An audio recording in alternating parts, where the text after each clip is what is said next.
Diga para Jesus: o Senhor é uma delícia, Pai. Diga ao Espírito Santo: o Senhor é uma delícia, Espírito Santo. Abre os bracinhos assim, ó. Pede licença pro irmão do lado, abre os bracinhos assim, ó. Fala: Espírito Santo, me pega de jeito hoje. Meu corpo, a minha alma e meu espírito. Em nome de Jesus. Amém? Esquentou? Amém? Que você não seja um crente, que você seja um quente em nome de Jesus. Amém? Glória a Deus. Posso falar algo com você muito forte que está batendo no meu coração? Falo ou não falo? Eu falo ou não falo? Gente, essa semana a delegada Tatiana está ali, delegada Tatiana, delegado Tito Barrichello. Ela fez uma entrevista com uma moça que teve a sua filhinha de 5 anos abusada por um homem que se dizia evangélico, marido de uma cantora muito famosa. E ela teve essa entrevista, e eu senti no coração de fazer algo muito forte, porque assim, eu sou muito grato a Deus por ter uma igreja tão linda, que nem sabe o que está acontecendo no meio gospel. Graças a Deus, a maioria aqui, se você conversar essas coisas, eles nem sabem, porque 90% nós batizamos, e nós não somos dependentes desse meio, graças a Deus. Eu estava conversando hoje com o Kennedy, e ele falou: bispo, por que você não traz... por que aquela pessoa nunca mais veio aqui? Eu falei: porque ela está em outro lugar. Nós não achamos que somos melhores do que ninguém. Tem pessoas verdadeiras, existem igrejas verdadeiras, melhores do que nós, inclusive. Toda pedra preciosa precisa ser encontrada. Amém? A Bíblia diz que o reino dos céus é como um homem que encontrou uma pedra preciosa e ele não descansa enquanto ele não tiver dessa pedra. Então ele vende tudo, ele larga tudo até tê-la, em nome de Jesus. E nós estamos tentando viver o Mateus 25 em todos os sentidos. Essa semana nós conversamos com os delegados e pedimos auxílio para que nós pudéssemos entrar nos presídios. Eu tive um trabalho nos presídios muito forte, e hoje eu quero entrar, mas nós não fazemos ministérios para as pessoas irem, nós esperamos as pessoas que querem ir para os ministérios acontecerem. E eu estava conversando com o Rafa. O Rafa está aí? O Rafa do Valet? O Rafa do Valet? Está aí? Está aí? Está aí? Está lá fora? Está aí? E eu estava conversando com ele, ele falou: bispo, eu tenho muita vontade porque eu fui ganho lá dentro da cadeia. Eu estava preso, e um homem de Deus foi lá e falou comigo, e eu conheci Jesus verdadeiramente. E quando eu saí, eu encontrei com uma pessoa aqui do Alvo, eles me trouxeram para cá, e eu tenho vontade de ir lá e levar a salvação, porque existe mudança e transformação através da palavra de Deus. Eu mudei a minha vida, fui envolvido com muitas coisas ruins, e hoje eu estou envolvido com as coisas boas, e eu quero me envolver cada vez mais. Tem gente que quando vem para Jesus, ele não quer sustentar o que ele buscava no mundo. Pelo contrário, essas coisas os ímpios já fazem. Ele começa a querer realmente, como aquela pedra preciosa, ter somente dessa pedra, e começa a querer se entregar. E eu estava vendo o olho brilhando, e eu estava conversando com os delegados pedindo auxílio para que nós pudéssemos entrar, e a gente vai conseguir entrar nos presídios agora e levar a palavra de Deus aos que estão encarcerados em nome de Jesus, para que pelo menos, ainda que eles não sejam livres pela lei do homem, que eles sejam libertos pela lei do Senhor e salvos por toda a eternidade. Então, nós estamos tentando viver como uma igreja nova de 10 anos, né? Já são mais de 4.000 pessoas, e nós estamos batalhando tanto, e tentando salvar e cuidar, e tentando fazer bem. Não digo que eu tenha alcançado, mas uma coisa eu faço, esqueço uma das coisas que para trás fico, prosseguimos para o alvo. E eu estava vendo o testemunho do abuso, e de verdade, ninguém da nossa congregação perguntou para mim, ou falou: bispo, qual é a nossa resposta? Mas eu tenho milhares de seguidores, eu acho que de todas as redes já passa de 1 milhão. Milhões, na verdade. De 1 milhão de seguidores em todas as redes sociais. Eu creio que já passa disso. E existe uma resposta que eu quero dar, porque às vezes as pessoas falam: mas você conhece todo mundo, e eu conheço todo mundo que está envolvido mesmo. E eu não estou aqui para julgar ninguém, nem para falar de ninguém. Eu me coloco até no lugar do pastor pai desse homem que abusou da menina, porque foi um pastor que, pelo que eu entendi, eu não conheço pessoalmente, mas entendi que teve uma vida ilibada. E hoje vê o filho passando por isso, né, e apresentando tudo isso, e segundo a mídia, né, eu não tive acesso aos autos, mas segundo a mídia existem provas. É horrível para um pai que tentou criar os filhos nos caminhos do Senhor, mas as pessoas têm escolhas. Mas mais do que me colocar no lugar desse pai, eu quero me colocar no lugar de uma menina de 5 anos que foi abusada. Eu fui abusado quando eu era criança.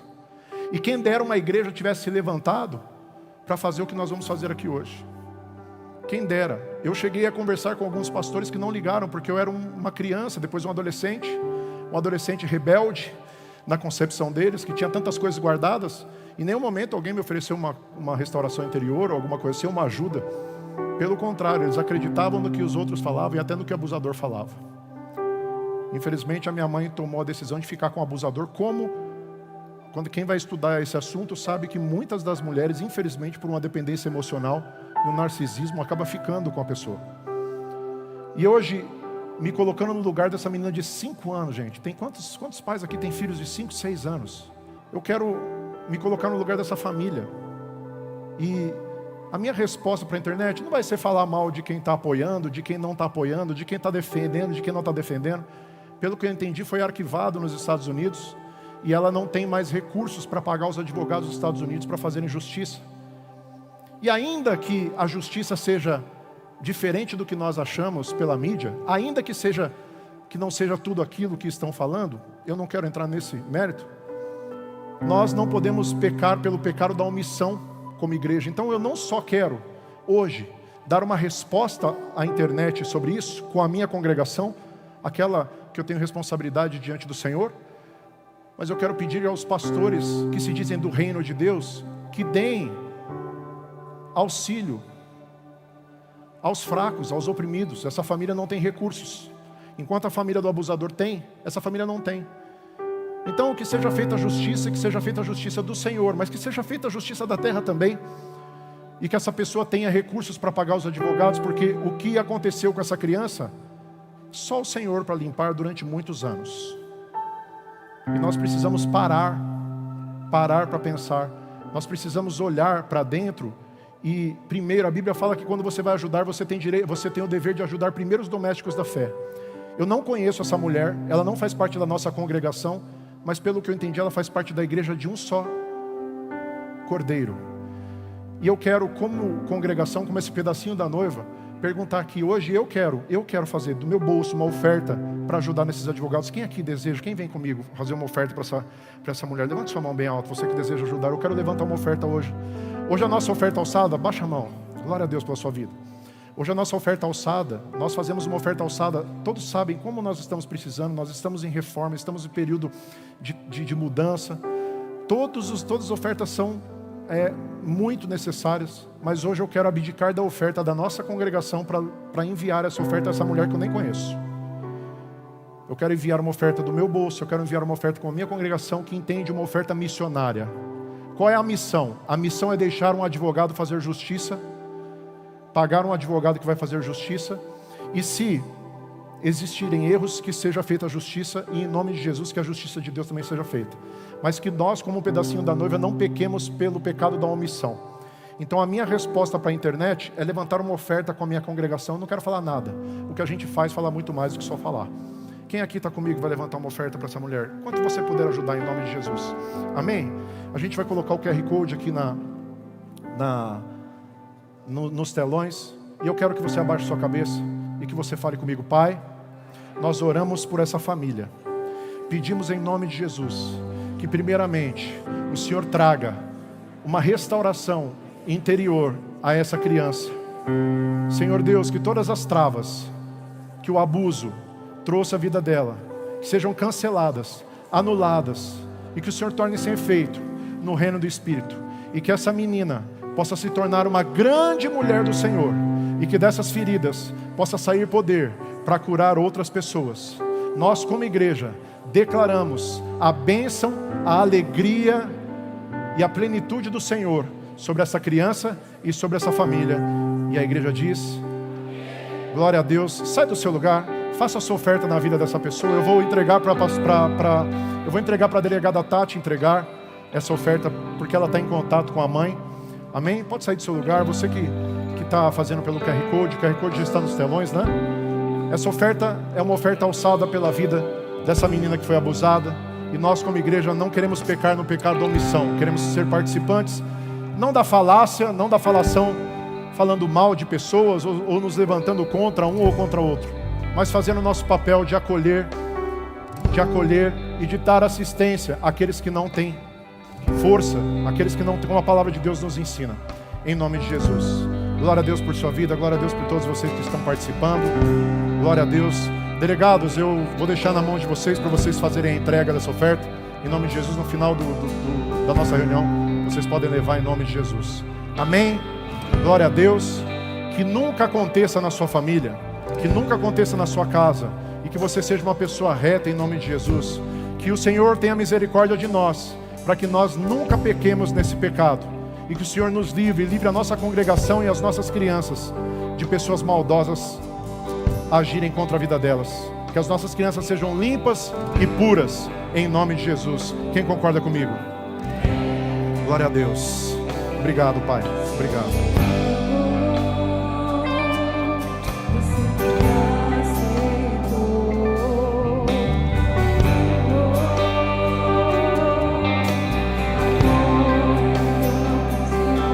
Você apagou, cante, você me aceitou. Cante a sua gratidão a Ele, diga: me perdoou.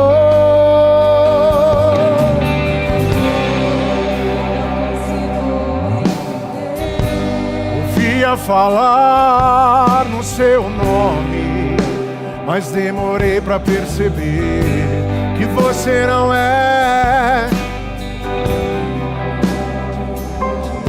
religião. Eu estava anestesiado, adormecido em meus preconceitos, contra tudo e tudo. Se abre pra Ele, diga: mas o seu olhar, diga: mas o seu olhar, e esse calor,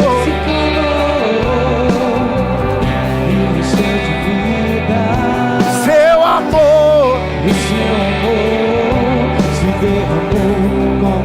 Levanta a sua voz e declare: o meu passado, declara: e o meu passado pesado e carregado de pecados, você apagou.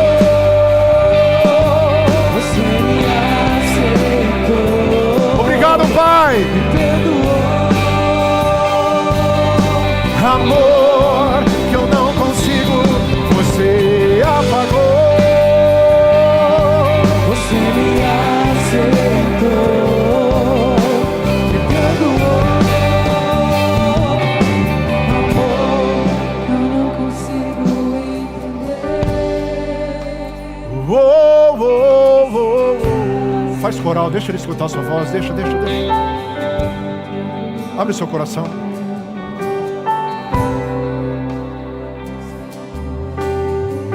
Faz coral, diga: ergue a sua voz.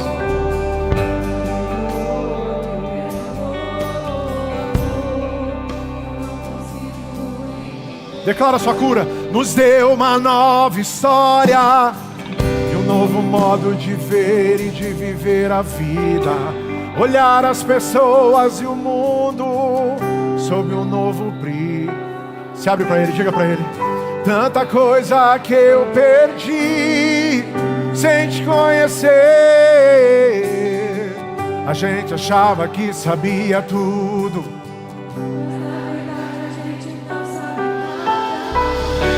mas o seu olhar brilhou mais que o sol.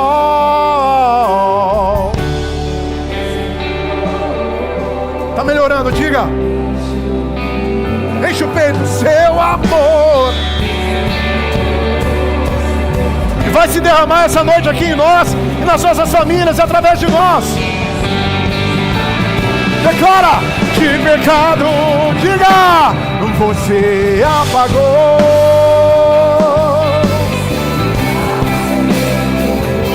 Obrigado, me perdoou. Que eu não consigo, você apagou. Você me aceitou, me perdoou.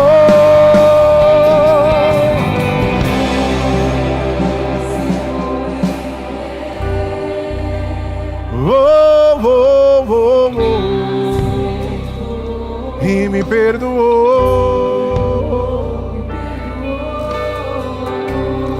Levante suas mãos, declara a palavra, diga: nem olhos viram, nem ouvidos ouviram,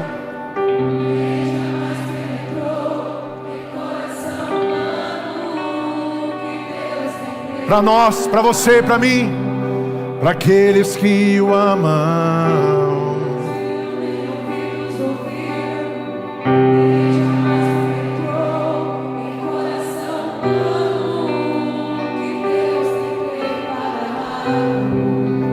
Para aqueles que o amam,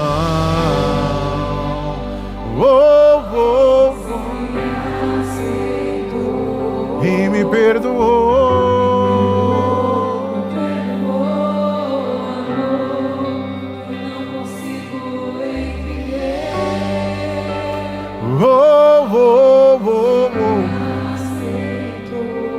E me perdoou.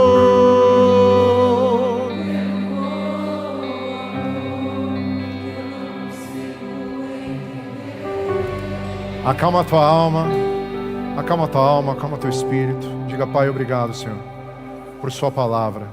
Toda palavra é para mim. Que o Senhor use o bispo em nossas vidas, na vida dele também, porque toda palavra é para nós. Nós agradecemos pelo poder do Espírito Santo, em nome de Jesus. Só quem ama Jesus pode se colocar no seu assento, mas dando uma salva de palmas a Jesus muito forte. Obrigado, Senhor.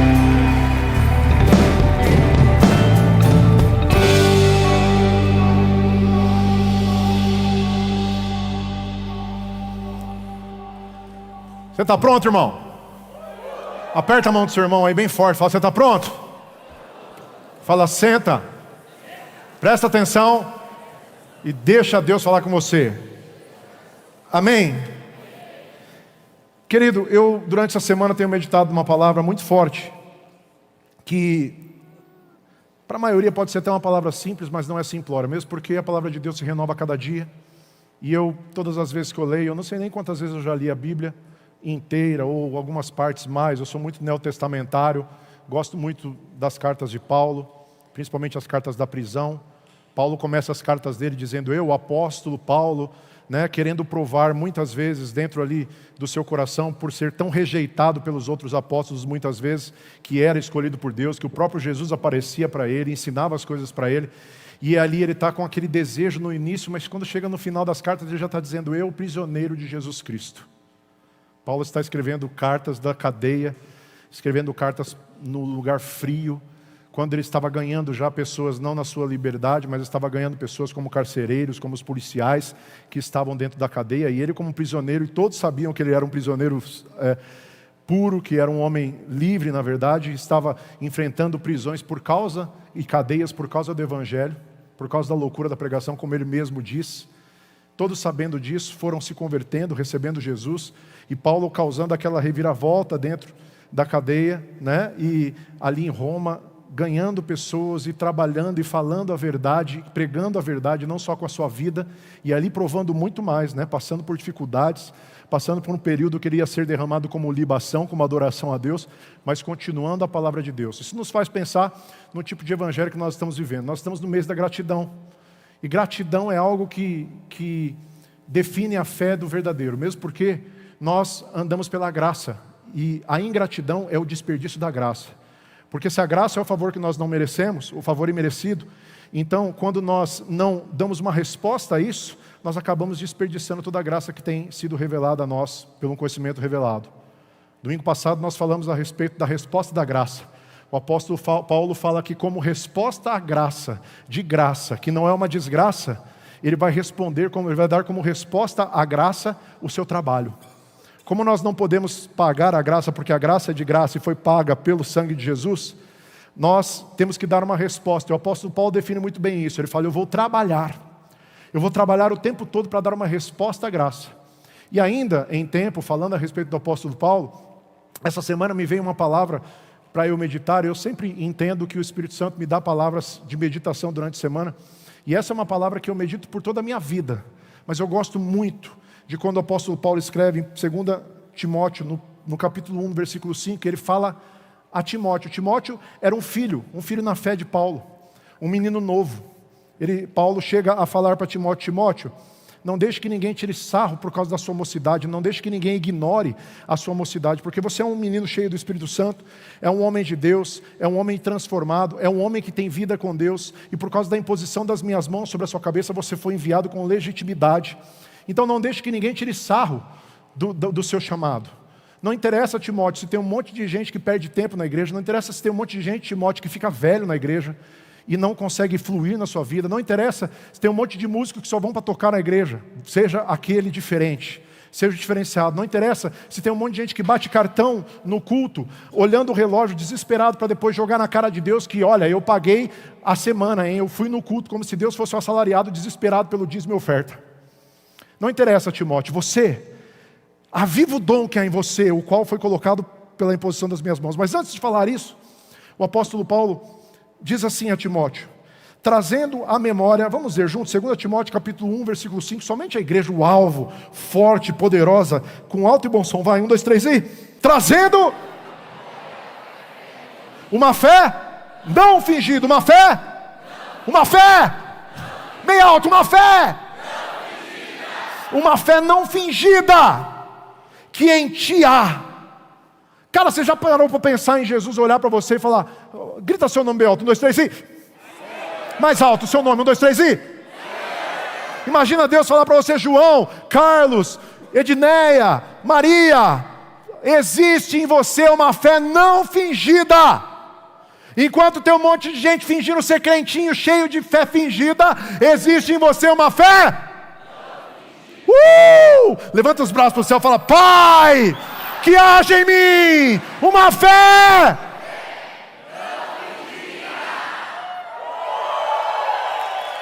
Que lindo. Olha para o seu irmão e fala assim, falciane não. Fala, fé não fingida. Diga, não seja falso. Seja sincero, sincera. Não precisa ter crentez, mas precisa ser crente de verdade. Diga, não precisa ser crente, mas precisa ser quente. Porque os mornos serão vomitados da boca de Deus. Diga, Pai, eu não quero ser frio e nem morno, mas quente.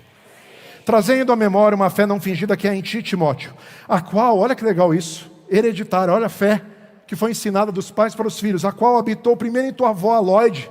Imagina ter uma avó chamada Lloyd. A minha avó chamava Lourdes, essa chama Lloyd.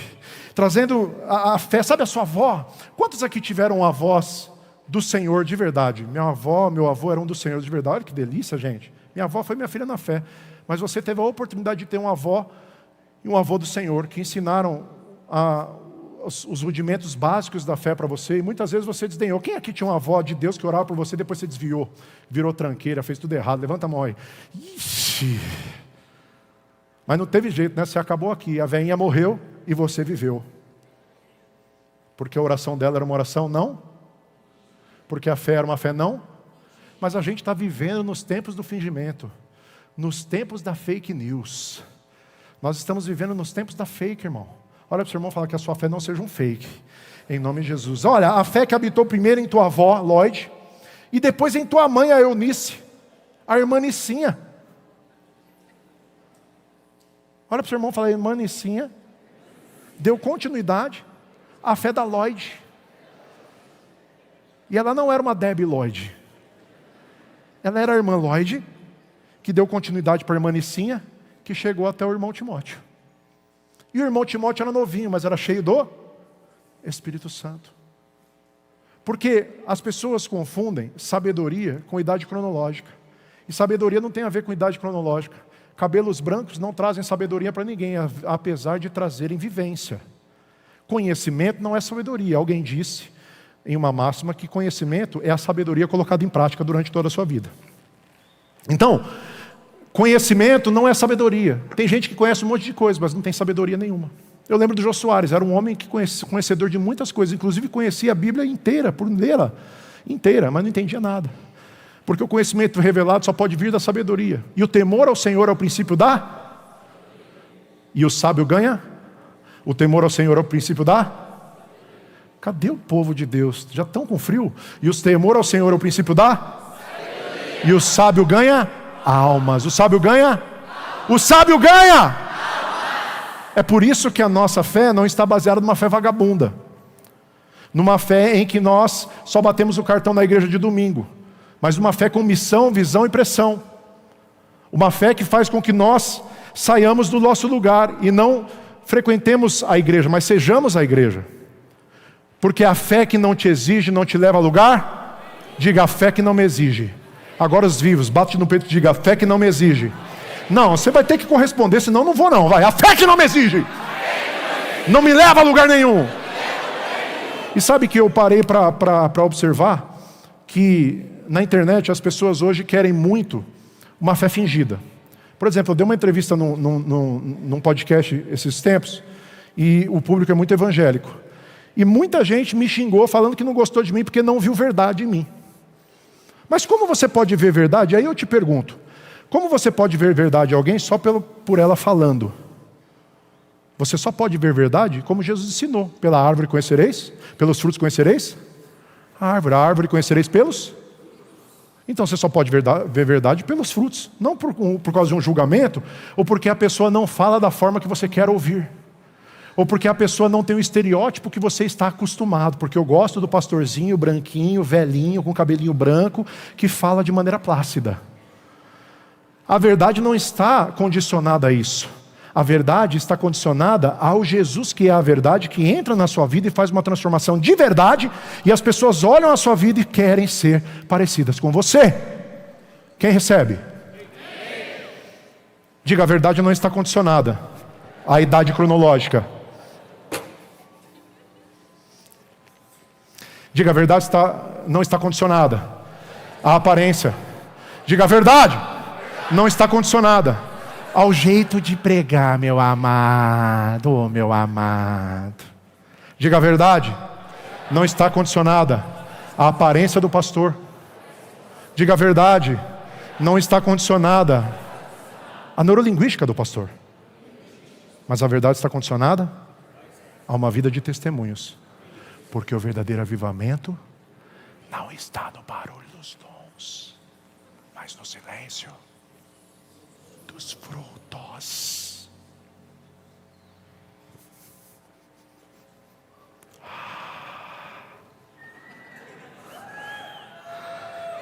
Uma fé não fingida.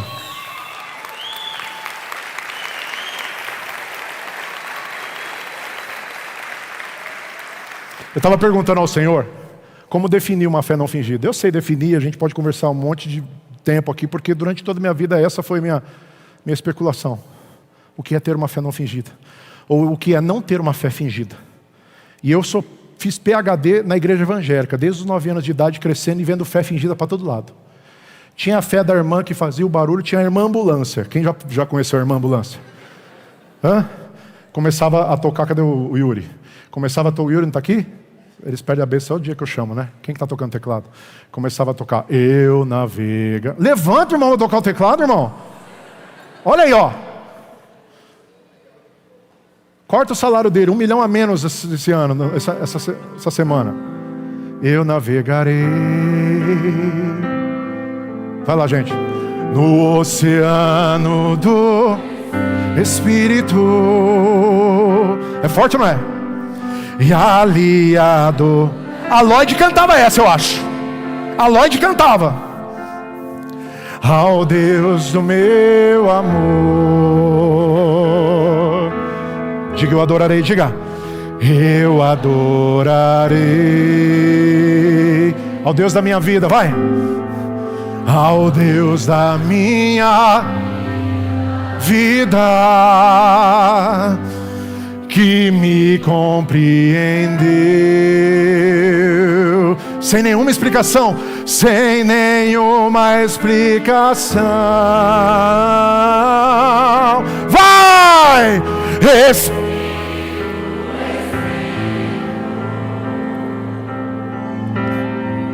Que desce como fogo. Vem comem.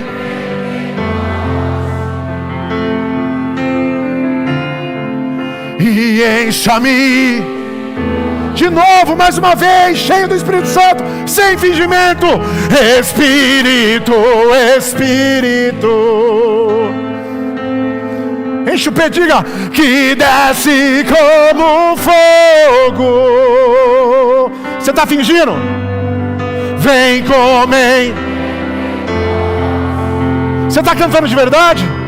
Então grita, vai! E enche. Meu Deus, vocês estão sentados ainda? Vai! Espírito,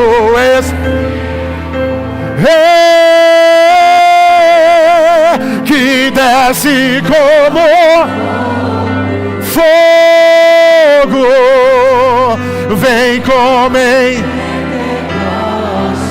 Você está pedindo para Ele de verdade ou não? E encha-me. Chama Ele, Espírito, Espírito.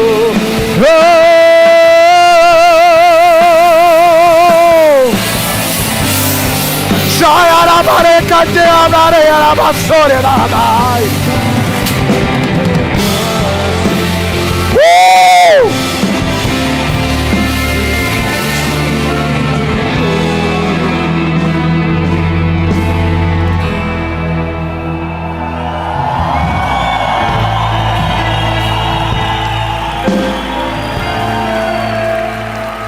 Senta.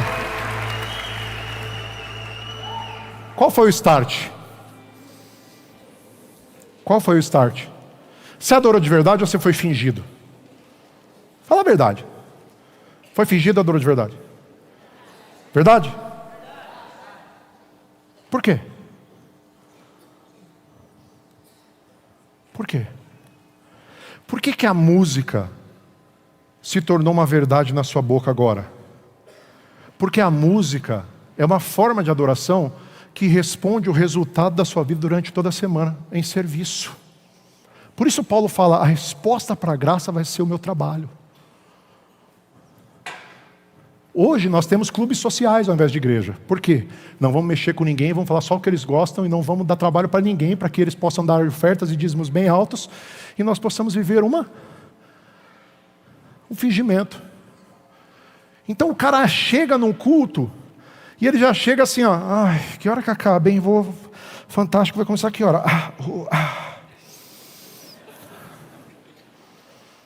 Agora é o domingo, espetacular. Ou ele já chega no culto assim, ó, nossa, eu comi um monte de macarronada, o glúten fez eu ficar pesado. Ai, agora esse pastor vai ficar mandando a gente levantar e sentar. Ai, tem que bater palma. Será que Deus gosta?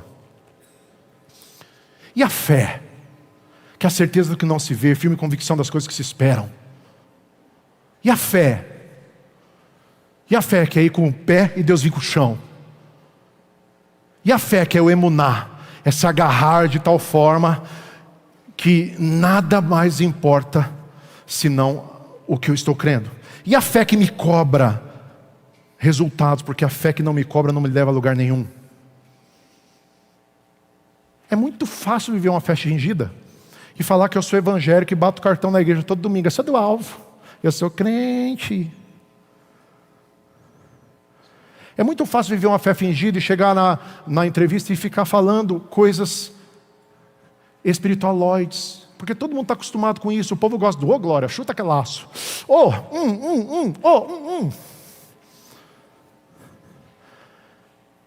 Eu conheço pastores que são verdadeiros artistas, porque na vida real eles abominam algumas coisas, mas quando chegam na frente da câmera, eles viram plácidos. Você precisa ver que lindo que eles ficam. Eles até sorriem. Falam que amam as vidas e tudo. Ter uma fé fingida é muito fácil, Johnny. É muito fácil viver de qualquer jeito durante a semana toda e depois chegar numa igreja e bater o cartão. E ainda exigir que o Deus assalariado faça o que eu quero porque eu dei um pouquinho da minha semana como resto para Ele. Mas Paulo está dizendo a Timóteo, que você possa manter a fé não fingida que foi passada. A sua avó era top, sua mãe era top, e você vai ser top também. E não liga para o que vão falar de você, sabe por quê? Não é por causa da sua idade cronológica. Você é um homem sábio, é um homem cheio do Espírito Santo, é uma pessoa que vive a palavra. Você é aquele que realmente vai demonstrar uma fé não fingida.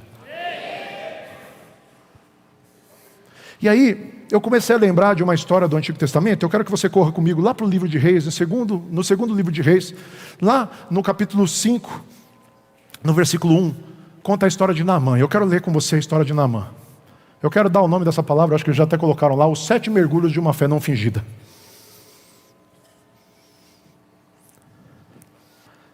Naamã deu 7 mergulhos no Rio Jordão. E qual é o poder que o Rio Jordão tinha?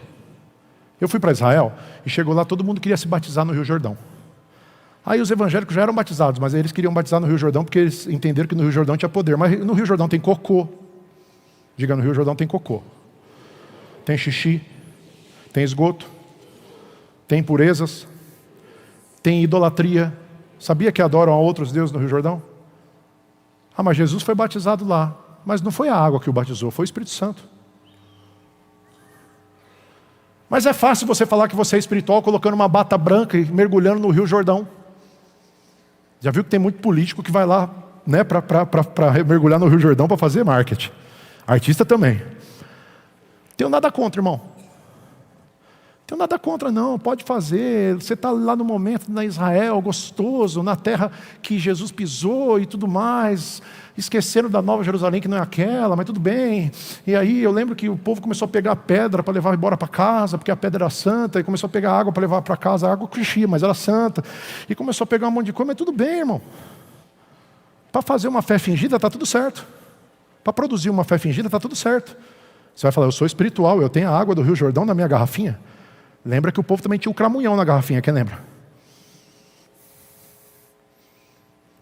Para uma fé fingida, basta você ter essas coisas. Quem vai estudar história vai lembrar que a Igreja Católica não colocava só as indulgências, mas eles colocaram relíquias.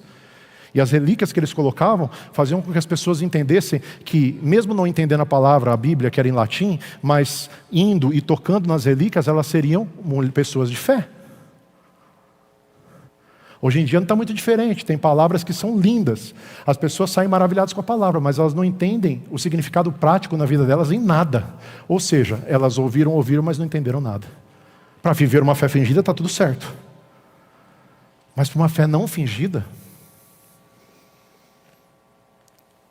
E durante toda a palavra de Deus, quando nós enxergamos e vemos o que acontece, eu estava falando da irmã ambulância, porque toda vez que cantava essa música, Espírito, linda música, ela começava... Era o choro dela na igreja. Aí eu tinha um amigo que ele só dava risada, ele ia para o culto só para dar risada. Aí tinha a irmã endemoniada. Quem conheceu a irmã endemoniada? É aquela irmã que todo o culto estava caindo endemoniado. Quem lembra dessa? Aí fala, meu Deus, mas não é liberta nunca essa mulher. Não, é que ela já tinha sido liberta, mas ela gostava de ficar endemoniada. Aí parava o culto inteiro para perguntar como que estava a temperatura do inferno. E as pessoas vão se enganando com isso, sabe por quê? Porque tem gente que expulsa demônios, mas tem gente que liberta pessoas. Que nós sejamos os que libertam pessoas. Mas sabe como você liberta? Com uma fé não fingida, vivendo a palavra. Porque é necessário frutos, e contra frutos não há argumentos. A Bíblia diz que quando o demônio sai, ele vai por lugares áridos e ele volta. E quando ele encontra a casa vazia, limpinha, mas a pessoa não encheu a casa de uma fé não fingida, ele entra com tudo. Ele entra até fazendo mais festa, porque agora a casa está desentulhada. Ele pode colocar mais demônio, então ele chama 7 amigos dos capeta e ele entra junto. É muito fácil viver uma vida de crente evangélico. E eu creio que no último dia o que Jesus vai falar, eu te avisei, porque todo mundo vai chegar e jogar na cara dele, mas eu fui evangélico, eu dei até o dízimo lá. 2 de Reis, capítulo 5, versículo 1. Presta atenção, olha para o seu irmão e fala, presta atenção. Naamã, o comandante do exército da Síria, ele era comandante do exército da... Deixa eu contextualizar. Comandante do exército da Síria, comandante do exército inimigo de Israel. Repita comigo, ele era comandante do exército inimigo de Israel. Naamã, comandante do exército da Síria, era muito respeitado e estimado pelo rei do seu país. Por quê? Porque por meio de Naamã, leia bem alto, por meio de Naamã, o Senhor Deus tinha dado a vitória ao exército dos... o Senhor Deus deu a vitória ao exército dos inimigos de Israel? Sim, porque quando Deus quer colocar Israel de castigo, Ele dá a vitória para os inimigos. A Bíblia do Senhor Deus está dizendo que Deus deu a vitória para o comandante do exército dos inimigos porque Ele queria castigar Israel. É tipo assim, não fala mal de Israel, mas Deus castiga, mas você não pode falar mal. É tipo assim, eu brigo com meu filho, eu castigo meu filho, mas se você falar dele, eu te dou uma porrada.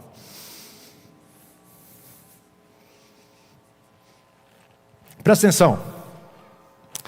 Ele era um soldado valente, mas sofria de uma terrível doença de pele. Em outras traduções ele sofria de lepra. Diga lepra. Lepra é uma doença que forma cascas. Diga que o Senhor me livre das cascas. Porque uma fé fingida traz lepra. É aquele crente cascudo. Eu tenho até um peixe no meu aquário que eu chamo de crente, porque o nome do peixe é cascudo. Aí o povo pergunta, qual é o nome dele? Eu falo, é cascudo, é crente. Por quê? Porque ele é o cascudo. Diga, não seja crente, seja quente. Não cascudo, mas peladinho. Olha para o seu irmão e fala, Deus te fez peladinho. Fala para ele, você tem que ficar peladinho. Olha para o seu irmão e fala assim, pode mandar nude para Deus todo dia. Porque ele te vê peladinho. E assim você tem que ser. Sem fingimento, sem casca, sem máscara, sem lepra. Ele era um soldado valente, mas sofria de lepra. Num dos seus ataques contra Israel, os sírios haviam levado como prisioneira uma menina israelita, porque eles pegavam os despojos de guerra e levavam também as pessoas que sobravam, e levavam para serem escravos, para servirem nas casas e tudo mais. Uma menina israelita que ficou sendo escrava da mulher de Naamã, da senhora de Naamã. Um dia, a menina disse à patroa, vamos ler o que ela disse? Vai bem alto, só as mulheres, 1, 2, 3 e... Eu gostaria que o meu patrão fosse falar com o profeta que mora em Samaria, pois ele o curaria da sua doença. Olha a irmãzinha que era escrava se preocupando com o patrão. Que nobreza. Que nobreza dessa mulher de Deus. Quente, não crente. Patroa, eu gostaria que o nosso patrão, que está sofrendo dessa lepra, fosse falar com... Eu acredito, querido, que essa lepra não estava em Naamã durante toda a sua vida. Por quê? Porque lepra é uma doença degenerativa. Então, se a doença estivesse nele, primeiro que ele estaria impuro, ele não poderia estar no meio. Certamente ele escondia essa lepra, mas chegou uma hora que não dava mais para esconder. Já estava passando para as mãos, para os braços, não dava mais para esconder. Então ele já estava desesperado, ele estava em fase final. E aí nesse momento, o grandão e poderoso Naamã estava dependente de uma cura. E a mulher que era empregada, a pequenininha, sabia daquele que o podia curar. E ela falou com toda a simplicidade para a patroa dela, eu gostaria que ele fosse para Samaria, porque o profeta está lá, o profeta está em Samaria. É igual você quando sabe que o homem é de Deus, mesmo que tenha um homem de Deus na sua vida, você honra com todas as formas, você vai até ele, você honra, você quer arrancar dele a bênção de Deus, amém? Amém? Porque hoje não existe mais isso, não existe mais honra. E aí, ele foi falar com ele. Então, Naamã foi falar com o rei e contou o que a menina tinha dito. E o rei ordenou. Naamã foi falar com o superior. O rei falou, vá falar ao rei de Israel e entregue esta carta a ele. Então Naamã saiu levando uns 350 quilos de prata e umas 70 quilos de ouro, mais ou menos. 70 quilos de ouro é bom, é pouco, é muito, gente? Uns 70 quilos de ouro e 10 mudas de roupas finas para dar de presente. A carta que ele levava dizia assim, esta carta é para apresentar Naamã, que é o meu oficial, e eu quero que você o cure. Ele mandou de rei para rei. Quando o rei de Israel leu a carta, agora imagina o rei de Israel pegando a carta do rei inimigo, que já havia vencido a guerra. Quando o rei de Israel pegou a carta, rasgou as suas roupas em sinal de medo, ai, exclamou, como é que o rei da Síria quer que eu cure esse homem, meu Deus do céu? Será que ele pensa que eu sou Deus? E que tenho o poder de dar a vida e tirá-la? Ele está querendo briga, será? Daí o profeta Eliseu soube que havia acontecido e mandou dizer ao rei, olha que o profeta, querido, eu quero que você observe o jeito do profeta, porque assim, ó, quem sabe quem é em Deus, querido, tem autoridade. Quem sabe quem é em Deus, querido, tem a autoridade do Pai. A palavra autoridade vem de autor, o autor da vida. O profeta Eliseu soube o que havia acontecido e que o rei estava morrendo de medo, tremendo as pernas, e mandou dizer ao rei, por que o Senhor está tão preocupado? Mande que esse homem venha falar comigo e eu mostrarei a ele que há um profeta em Israel. Então Naamã foi com os seus cavalos e carros e parou na porta da casa de Eliseu, o profeta. E Eliseu mandou que o empregado saísse e dissesse a ele que fosse se lavar 7 vezes do rio Jordão, pois assim ficaria completamente curado da sua doença. Mas Naamã ficou muito zangado, muito bravo, nervoso, com raiva, e disse: eu pensava que pelo menos o profeta ia sair e falar comigo, né? E o que oraria ao Senhor Deus dele, o seu Deus, e que passaria a mão sobre o lugar doente e que me curaria, pô! Além disso, por acaso, os rios Abana e Farpar, em Damasco, a nossa terra, não são melhores do que qualquer rio da terra de Israel? Será que eu não poderia me lavar neles e ficar curado? Tem que me lavar no rio mal cheiroso e lamacento de Israel? E foi embora brabo, estava brabo. Então os seus empregados foram até o lugar onde ele estava e disseram: se o profeta mandasse o Senhor fazer coisa difícil, eu gosto da outra tradução que diz: meu pai, ele chama ele de pai. Se o profeta mandasse você fazer coisas difíceis, por acaso o Senhor não faria? Porque é que o Senhor não pode ir se lavar, como ele disse, ficar curado, homem. Então Naamã desceu até o rio Jordão, mergulhou 7 vezes, como Eliseu tinha dito, e ficou completamente curado. A sua carne ficou firme e sadia, como a de uma criança. Ficou com pele de bumbum de bebê. Depois ele voltou com todos os seus homens até o lugar onde Eliseu estava e disse: agora eu sei que no mundo inteiro não existe um Deus como Jeová, a não ser o Deus de Israel. Aceite um presente ao meu favor. É claro, quem está acostumado a comprar tudo, acha que pode comprar tudo com dinheiro. Eliseu respondeu: juro pelo Senhor, o Deus vivo, a quem sirvo, que não aceitarei nenhum presente. Naamã insistiu com ele para que aceitasse, mas ele não quis.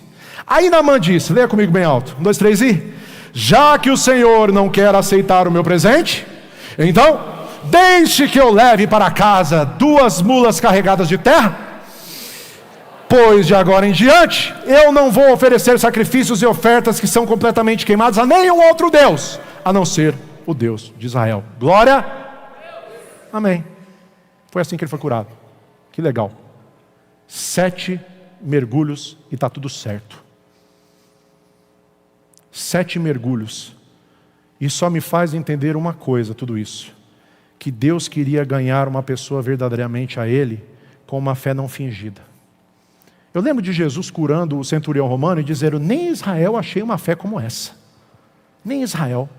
Parece que a fé dos israelitas estavam todas fingidas. Eu lembro também de uma mulher sirofenícia que gritava: ainda que caírem migalhas das mesas para os cachorrinhos, eu vou comer. E Jesus olhou aquilo e falou: nem Israel viu uma fé como essa, porque ela está pegando as migalhas, enquanto tem um monte de israelita, tem um monte de crente, tem um monte de evangélico lá no alvo, no culto, olhando o relógio sem pegar nada. Ela está pegando as migalhas e se baldando com as migalhas, enquanto tem um monte de gente perdendo a bênção. Ela está atraindo toda a bênção para ela, e assim eu quero ser, em nome de Jesus. Eu não sei você, mas eu quero. Agora Naamã, ele teve que dar 7 mergulhos. Sabe o que eu aprendo, gente? Que nós temos que dar esses mergulhos na nossa vida para que a gente mantenha uma fé não fingida. Sabe aquela fé de quando a gente se converteu, que a gente não queria saber de nada? Tudo era: eu quero obedecer. O que eu preciso fazer? Eu preciso ganhar vidas? Então eu vou ganhar. Eu preciso viver uma vida assim? Então eu vou fazer. Esses dias eu ouvi um cara falando: eu quero largar tudo, eu quero. Aí teve outro cara que era natural falando para ele: não larga tudo, veja bem, né? Você é rico, você é não sei o quê, não vai assim não. E se ele quiser largar tudo e jogar fora? Se você não conseguiu ter a fé da viúva pobre, por que você está atrapalhando quem quer ter?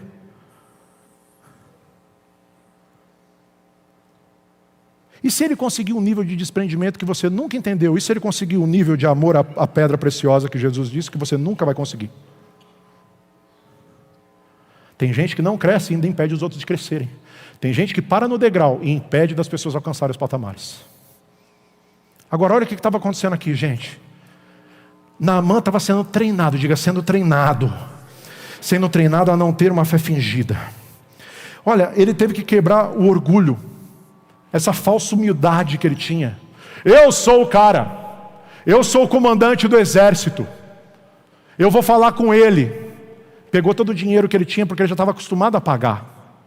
Certamente, se o profeta tivesse recebido, ele seria só mais um na vida dele.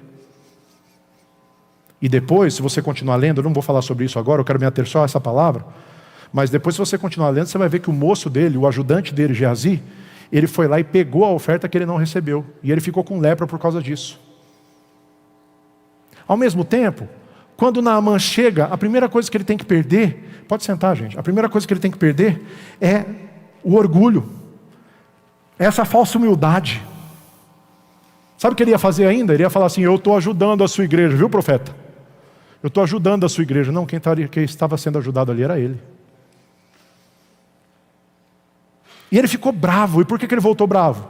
Porque pensa você, eu fico imaginando aqui, ó, Eliseu, que era o profeta da época, estava aqui assistindo TV, passando o canal, dando risada, olhando as pegadinhas. E aí bate na porta: senhor Eliseu? Sim. Existe aí um homem com suas comitivas, com suas riquezas, com seus camelos e com todos os seus funcionários na frente. O nome dele é Naamã da Síria, o chefe e comandante do exército da Síria. Ele quer falar com você. Ó, Eliseu. Hã? Quer falar comigo? Ele veio para ser curado. Aham. A internet está ruim hoje, né? Manda ele ir lá no Rio Jordão e dar 7 mergulhos. Quem ia falar mal do profeta? Você falaria mal do profeta? Fala a verdade. Não finja. Então você não está tão distante de Naamã, né? Eu quero falar com o bispo, não com os pastores. Eu quero falar com o cabeça, não com a cauda. Eu daria tudo para ter 10 minutos com o bispo, mas você nunca teve 10 minutos com o pastor. Quem nega o filho, nega o pai. Não, eu só quero falar com o bispo porque ele é homem de Deus. Os pastores não são. Esses dias eu ouvi uma coisa: eu não quero ficar nessa célula porque eu não quero os líderes, porque eu não acredito nesses líderes. Deixa eu contar uma coisinha para você.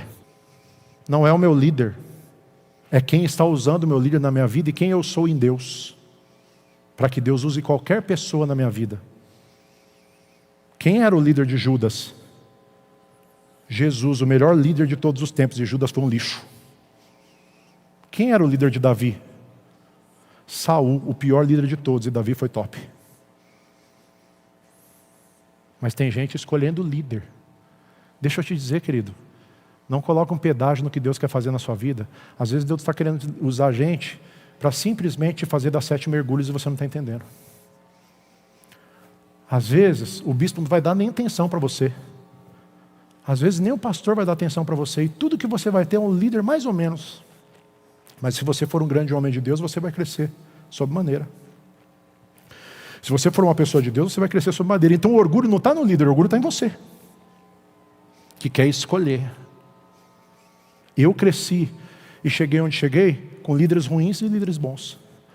Porque o homem bom, a palavra de Deus vai dizer que o homem bom tira boas coisas do seu tesouro. Então se você tiver tesouros entesourados dentro de você, você vai tirar coisas boas. Mas se você não tiver entesourado, nada, não adianta. Está um silêncio? Ora para o seu irmão e fala: eu sou comandante. Naamã chegou com uma arrogância, meu amor. Ele já chegou com o mapa pronto, do jeito que o profeta tinha que agir. Imagina? Ele já narrou o mapa. Não, o profeta ia levantar, ia falar: meu Deus, Deus de Israel, pum, Shazam! E o profeta aqui: manda ir lá no Jordão, 7 mergulhos. Imagina para o ego de um cara que era o comandante do exército da Síria. Cara, ele teve que quebrar aquilo, ele teve que chegar no cara que não tinha nada a ver. Ele projetou um romance do profeta na cabeça dele, mas quando ele chegou, o profeta nem deu bola. E às vezes Deus vai usar gente que nem vai te dar bola para ver se você baixa a bola. Olha para o seu irmão e fala: deixa Deus baixar a tua bola, irmão. Eu já sei como o profeta vai agir, eu sei o que ele tem que fazer, eu sei, porque eu sou crente, conheço a Bíblia. Naamã já tinha tudo mapeado. Outra coisa que Naamã teve que fazer naqueles mergulhos, ele teve que quebrar a incredulidade dele. Imagina a incredulidade. O quê? Eu vou ter que ir andando até o Rio Jordão? Ah, não. O bispo mandou fazer isso. Pô, eu fui aprender karatê com o Sr. Miyagi, o Sr. Miyagi fez eu encerar carro. Não é possível. Lá no alvo só trabalha. Fui aprender karatê e aqui, ó.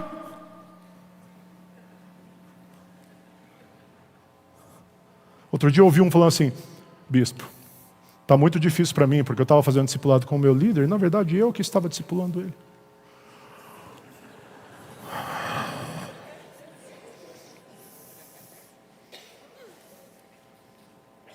E está aí no meio a peça. O bispo dá indireta. Não é direta mesmo, irmão. Teve que quebrar o orgulho. Não é fácil fazer isso, né? O que mudou? É só mergulhar, irmão. Só mergulhar. É só obedecer. É só ir. Mas, pô, eu achei que o bispo ia rezar 10 Ave Maria, 5 Pai Nosso. Pô, recebi o bispo lá em casa, ele nem orou para comer. Achei que ele ia falar: Deus, onipotente, criador dos céus e da terra, abençoa o homem que plantou essa semente. A comida vai esfriar.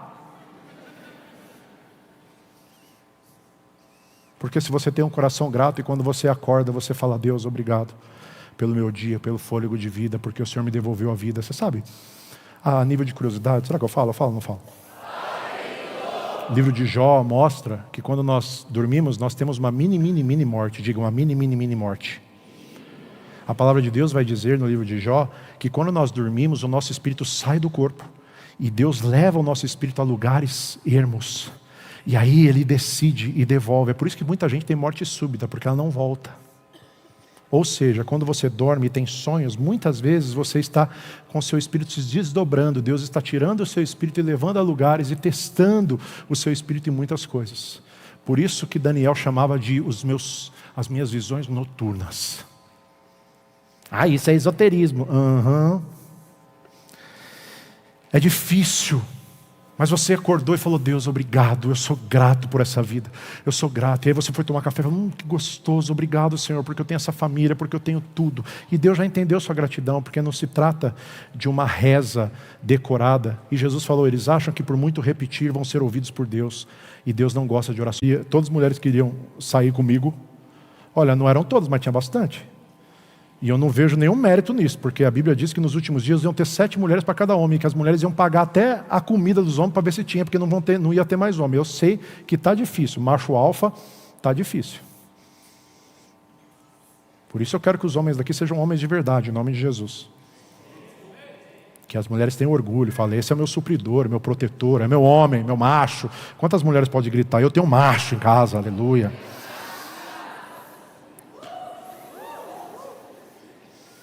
Eu acho que o grito foi meio duvidoso, hein, homem? Eu fiquei meio envergonhado com esse grito aí. Mesmo porque minha esposa nem gritou.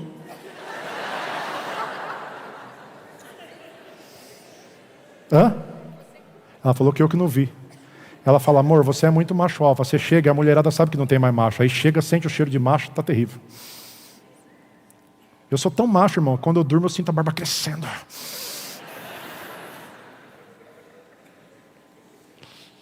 Eu sou tão macho, irmão, que eu não como mel, eu masco abelha.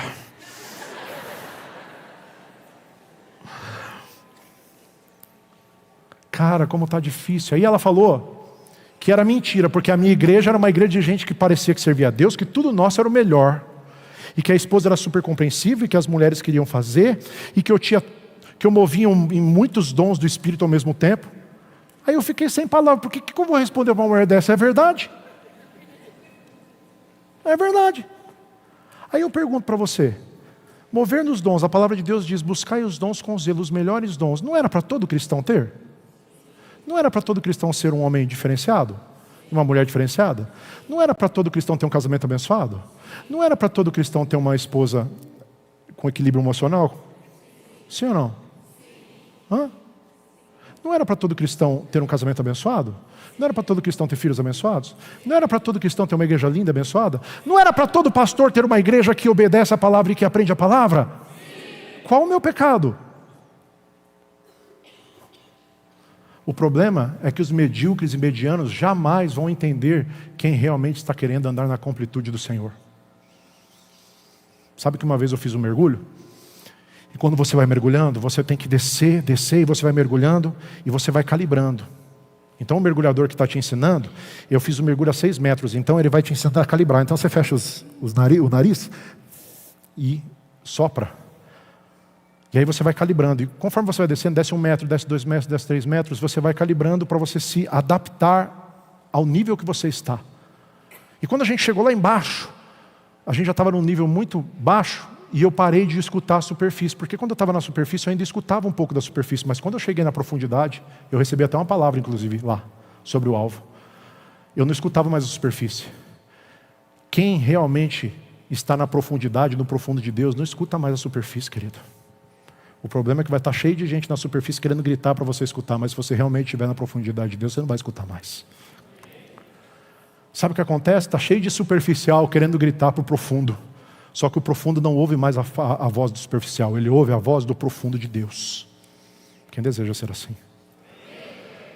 Claro que para os medíocres isso vai ser um absurdo, vai ser um escândalo, porque eles estão tão acostumados com gente que não mudou nada a vida e se diz evangélico, que quando eles veem evangélicos que querem realmente ter uma vida nos mínimos detalhes, na profundidade, na completude de Deus, eles assustam, eles não estão acostumados. Agora Naamã precisava quebrar tudo isso, por quê? Por que a gente precisa dar tanto mergulho, gente? Por que a gente precisa? Por que Naamã precisava se humilhar? Ele precisou se humilhar, você tem ideia disso? Humilhai-vos debaixo da potente mão do Senhor. Todo aquele que é humilhado será exaltado. Amém, gente? Amém nada. Não está escrito isso na Bíblia. Está escrito que todo aquele que se humilha será exaltado. Todo aquele que se humilhai-vos. Se coloca em humildade e se humilha. Volta ao pó debaixo do seu Senhor, da potente mão. Quando você estiver se achando muito, quebra o seu eu. Faz alguma coisa para quebrar o seu eu. Quando você está se achando muito, faz alguma coisa, faz um exercício, irmão, para você ser normal. E sabe o que vai acontecer? Os nanicos da internet vão achar assim, nossa, ele não é espiritual, porque ele fala essas coisas. Não, a gente está tentando ainda lembrar que nós ainda somos pó. Que o Senhor nos use é maravilhoso, mas nós entendemos que nós não somos nada se não usados por Ele. Agora Naamã precisava se humilhar. Imagina tanto rio gostoso em Damasco. Diga-se de passagem, Damasco é ruína até hoje, porque isso foi profetizado. Mas tanto rio bonito, eu vou ter que mergulhar naquele rio com cocô? Naquele rio com cheiro ruim? Aquele rio nem bonito é. Não tem glamour. Aquele rio não é famoso. Eu quero ir no rio de Nova York. Agora com os doramas eu quero ir no Seul da Coreia. Não no rio, esse rio aí. Tem gente que acha que precisa ir para o rio Tietê para se humilhar, porque está tão feio. O ego dela, o ego gospel evangélico dela está tão grande que nem o rio Tietê está conseguindo. Ele teve que dar os passos de fé para o Rio Jordão e ele teve que ouvir os funcionários. Imagina o cara que só ouvia os superiores. Agora tem que ouvir os humildes. Primeiro, a serva da casa que era de Israel, despojo de guerra. Segundo, os funcionários falando assim, meu pai, se fosse difícil, mas é fácil, homem, vai lá. Rapidão. Mergulha lá, meu, aí cai as lepras e o Deus te cura e fechou. Mas parece que às vezes a gente coloca tanto pedágio, tanto empecilho para Deus, que esses 7 mergulhos se tornam tão pesados, gente. A gente chega com tanta arrogância, tanta prepotência, a gente não quer fazer o caminho de volta. Sabe o que Naamã precisou fazer, Marcelo? Naamã precisou entender que não era do jeito dele, Marcelo, era do jeito de Deus. Porque tem evangélico que fala, eu vou dar. Então tá bom, eu vou dar um mergulho. Tipo quando ele vai se confessar, eu roubei uma corda, mas nunca fala que tem um cavalo na ponta. Eu vou dar os mergulhos, mas eu vou dar 6,5. Ou 5, não dá, Deus? Deus conhece meu coração, eu sou crente, Deus conhece meu coração, conhece todas as coisas, eu vou dar 4.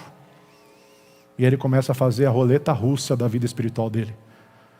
Porque ele nunca alcança um patamar de bênção, porque a bênção está a 1 passo da vida dele, mas ele só deu 6. A bênção está a 1 mergulho da vida dele, mas ele só deu 6,5. A meio mergulho. A bênção está tão perto Mas ele só deu 4. Ele não tem completude, mas quer um Deus completo. Ele não se entrega por inteiro, mas quer um Deus que se entregue para ele. Ele coloca a regra em tudo. Eu vou servir a Deus, mas até aqui. Olha, tem o porão da minha alma, Jesus. O Senhor pode entrar em todos os cômodos, menos no porão da minha alma, porque lá só eu mexo. Naamã teve que quebrar todo o orgulho. E muitas vezes, essas pessoas são tão orgulhosas que elas acham que com Deus elas vão fazer negócio. Deixa eu chamar os negociadores aí que trabalham com negócios. Eu era do business. Elas estão tão acostumadas a negociar tudo na vida delas que elas acham que tem negociação para Deus.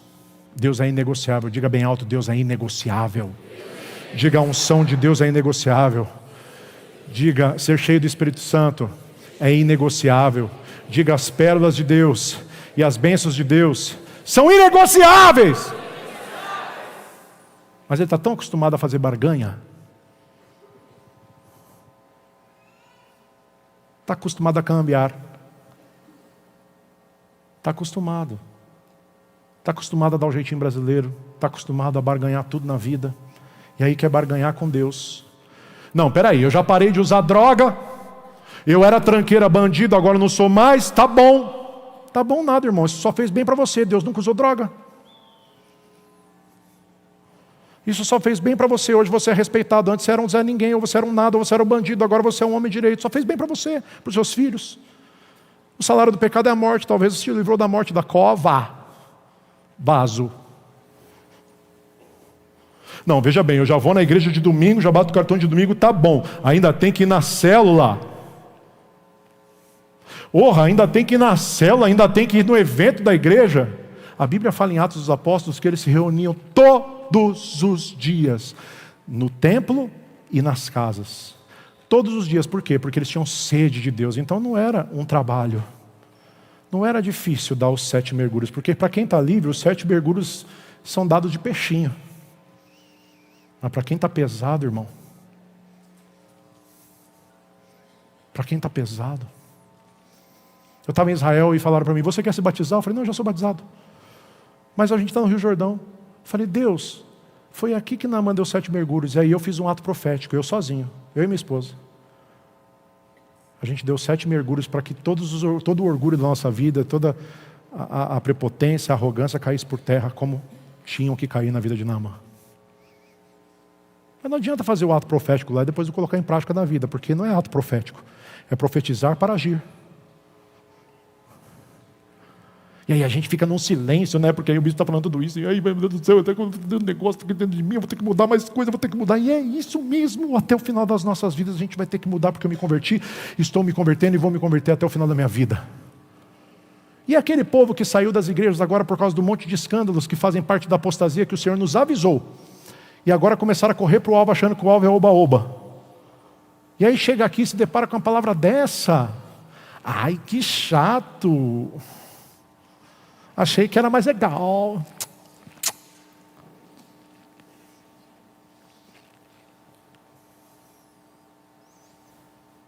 Querido, vocês estão crescendo, aprendendo a tomar suco natural.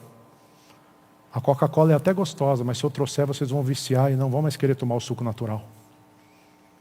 E o suco natural é que faz bem. Eu lembro quando eu vim para Jesus de verdade, que eu deixei de ser crente, eu falei, eu vou mudar tudo na minha vida. E todos os detalhes que Deus me mostrava, eu trocava, irmão. Eu não negociava com Deus, eu trocava na minha vida tudo aquilo que impedia Deus de entrar. Eu lembro que eu tinha um carro no nome dos outros, não era pecado e não era errado, era o nome de uma tia minha, mas eu vendi o carro a troco de banana, porque eu falei, eu nunca mais quero ter nada no nome dos outros.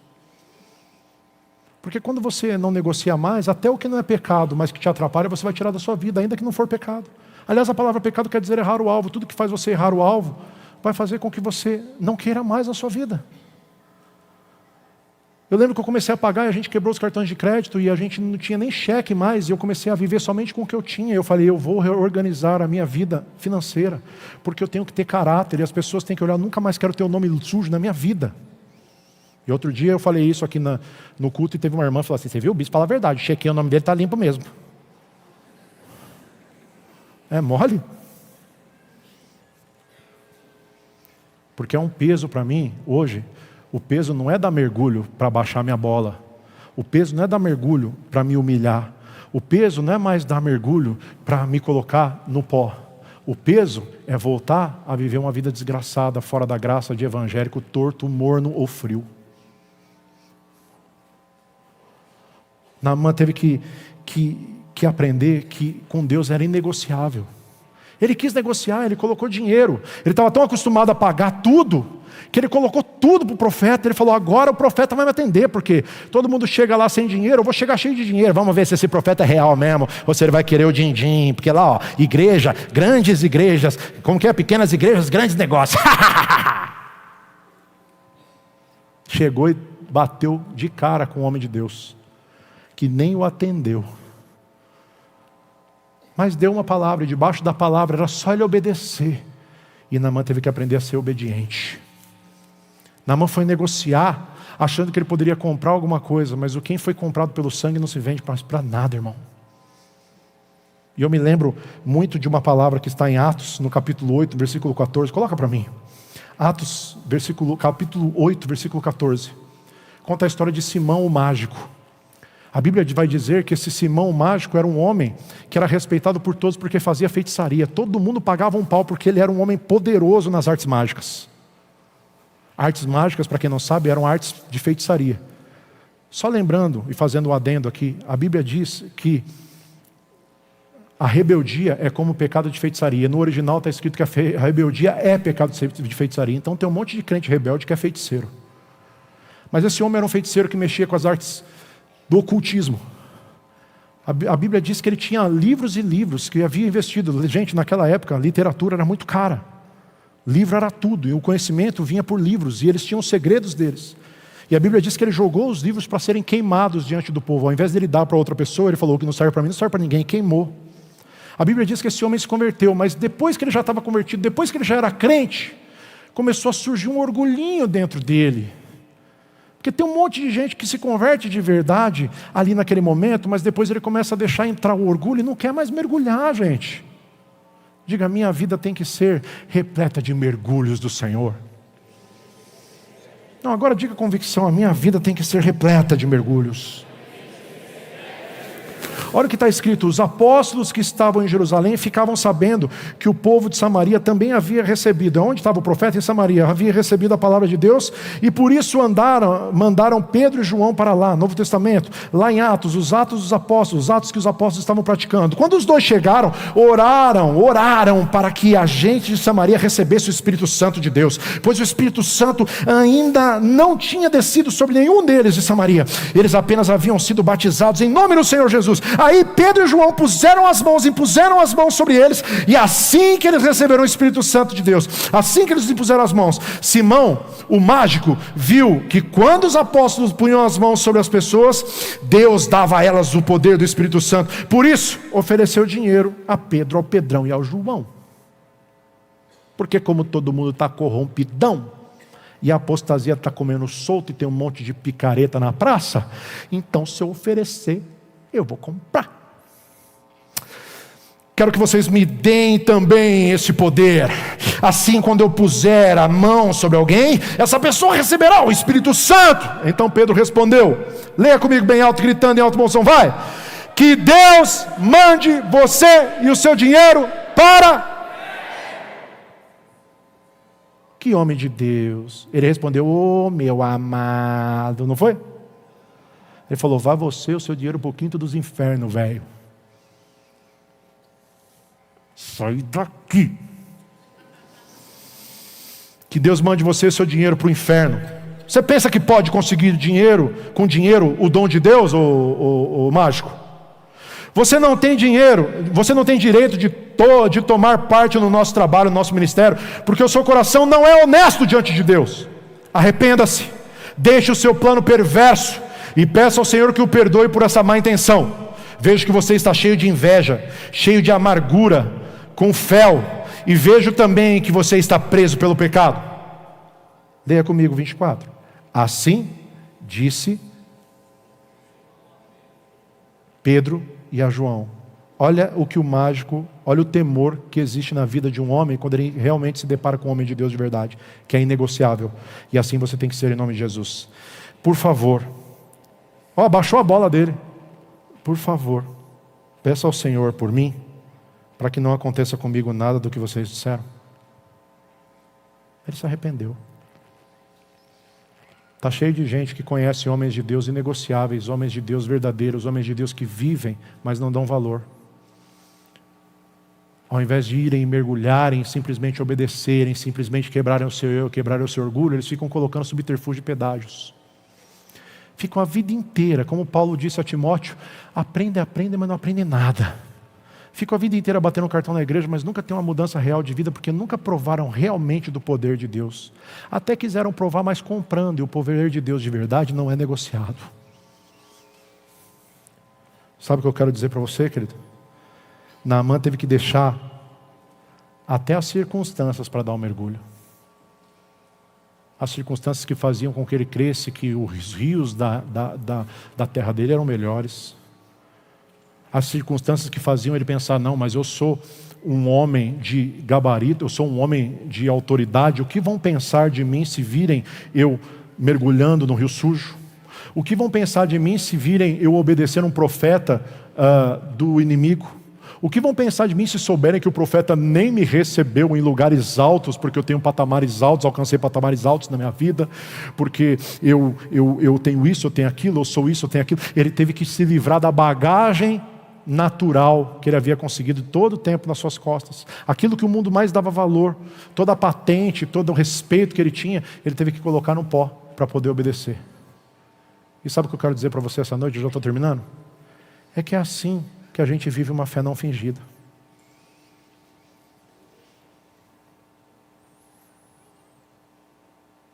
Eu necessito de Deus. Eu necessito de me humilhar. Eu necessito que as minhas cerviz, a cervical se dobre, esteja mole para se dobrar. Eu necessito que os meus joelhos estejam prontos a se dobrarem também. Não só os joelhos, mas o meu coração. Porque eu quero dizer uma coisa a você. Sabe o que Deus precisou para curar a lepra e a casca de Naamã? Primeiro entrar no coração e curar o coração dele. Sabe o que Deus quer fazer com você? Curar seu coração primeiro. Curar seu coração arrogante, que está cheio de casquinha. Curar a lepra que existe em você, as cascas que existem em você. A gente lê uma Bíblia que diz que na eternidade, diante do trono de Deus, os 24 anciãos ou anciões se curvam diante de Deus e tiram as suas coroas. Coroa só tem quem passou pela terra, ou seja, eles são homens que conquistaram, galgaram patamares altos na terra. Foram colocados em evidência no reino dos céus, a ponto de adorarem diante do trono de Deus. E mesmo assim eles colocam a cara no chão, o rosto no chão, e tiram as suas coroas dizendo, quem tem coroa senão o Rei dos Reis, Senhor dos Senhores, o Senhor das três coroas? Querido, nada que a gente alcançar aqui, você pode alcançar faculdades, você pode alcançar níveis e graus filosóficos de filosofia, mas é só filosofia. Você pode alcançar níveis de, agora eu sou diácono, agora eu sou pastor, mas se você não for um servo de Deus, nada disso valeu.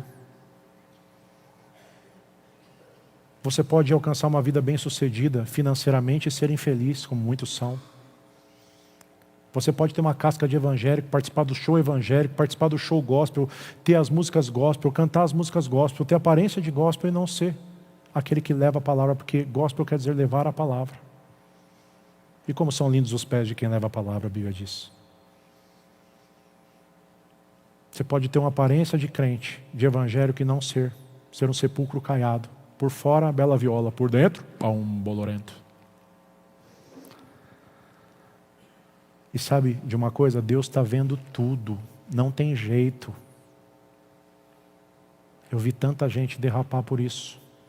Eu vi tanta gente quebrar por isso. E às vezes eu cobro dos meus pastores, eu falo, gente, vocês têm a mim, vocês estão vendo o tempo todo eu me humilhando, me arrebentando, brigando comigo mesmo, exigindo de mim coisas que você sabe que pastorzada do meu nível eclesiástico, teológico, não exigem. Homilético, hermenêutico. E às vezes eu jogo tudo fora, a homilética, a hermenêutica, a exegese. Às vezes eu jogo tudo fora a pompa. Às vezes eu me visto, aí eu vejo que eu estou muito cara de pastor, eu vou lá e tiro. Mas não é porque é pecado, é porque eu não quero. Às vezes eu estou me achando muito com a minha esposa e eu tenho que abaixar a bola e pedir perdão. Às vezes eu estou sendo muito autoritário na minha casa e eu tenho que pedir perdão para os meus filhos. Tem vezes que os pastores me dão lições. Tem vezes que as pessoas simples daqui me dão lições. Sabe o que eu quero? Ser um mergulhador nato. Sabe para quê? Para nunca mais ter uma fé fingida na minha vida. Chegar diante de Deus sabendo que eu necessito do Senhor, sabendo que muitas vezes eu olho mulheres e eu sou um adúltero diante do Senhor, porque só de você cobiçar, e eu tenho que pedir perdão, eu tenho que cuidar dos meus olhos, tenho que brigar com eles o tempo todo, porque eu gosto, minha carne gosta, mas meu espírito não, e meu espírito está pronto, apesar da carne ser fraca. Mas meu espírito é novo no Senhor. Às vezes eu me pego pensando besteiras, às vezes eu me pego orando arrogante. E tem gente que parece que está dando ordem para Deus, você já percebeu? Deus, onipotente, faça isso, vá isso, e dá ordem aos anjos. Pede por favor. Ele não é obrigado a fazer nada, pelo contrário, é pura graça. Foi por amor ao mundo e foi puro amor.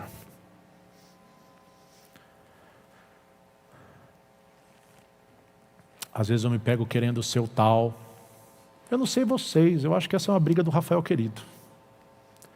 E tem gente que fala tanta besteira porque a gente decidiu ser assim na lata e julgam a gente sem saber quem nós somos de verdade. As aparências enganam, mas os frutos não. E às vezes o ego quer nos pegar até nos nossos frutos, doutor. Porque aí vem os aduladores e falam, nossa, 40 anos e você já está com tudo isso. 40 anos você já conquistou tudo isso. Nossa! E o seu ego começa. E aí você tem que falar, opa, mergulhinho. Saindo pelo cantinho e dando um mergulhinho. Sabe por quê, irmão? Alguém disse que o maior pregador do mundo, Billy Graham, pagava um homem para ficar no pé do púlpito. E toda vez que ele descia, ele pregava estádios, ele falava, você não é nada, você é pó. Do pó você veio, para o pó você voltará. Eu não sei até onde isso é fidedigno, não. Mas que é uma boa história, é. Eu só sei que quando eu mergulhei naquela profundidade, eu entendi que para me manter na profundidade, eu ia ter que me especializar no mergulho. E eu fiz uma oração lá embaixo. Eu fiz uma oração com o símbolo do alvo da minha mão, pedindo para que Deus fizesse do alvo, não melhor do que ninguém, mas uma igreja de profundidade no Senhor. E quem está no profundo não ouve mais a superfície. Eu quero me tornar um mergulhador profissional. Quantos mergulhos forem necessários até o final da minha vida para servir ao Senhor de verdade. Eu quero ensinar a minha esposa, os meus filhos, que são o meu primeiro ministério, a serem exímios mergulhadores, para que uma fé não fingida permaneça em mim e o Senhor possa dizer como a Timóteo, guarda a fé não fingida que existe em você, que está em você e que existe em você. Eu desejo que a fé de vocês seja uma fé não fingida e que você seja esse exímio mergulhador. Que a gente não esteja gastando tempo à toa na sua vida, mas que nós estejamos gastando bem o nosso tempo com você.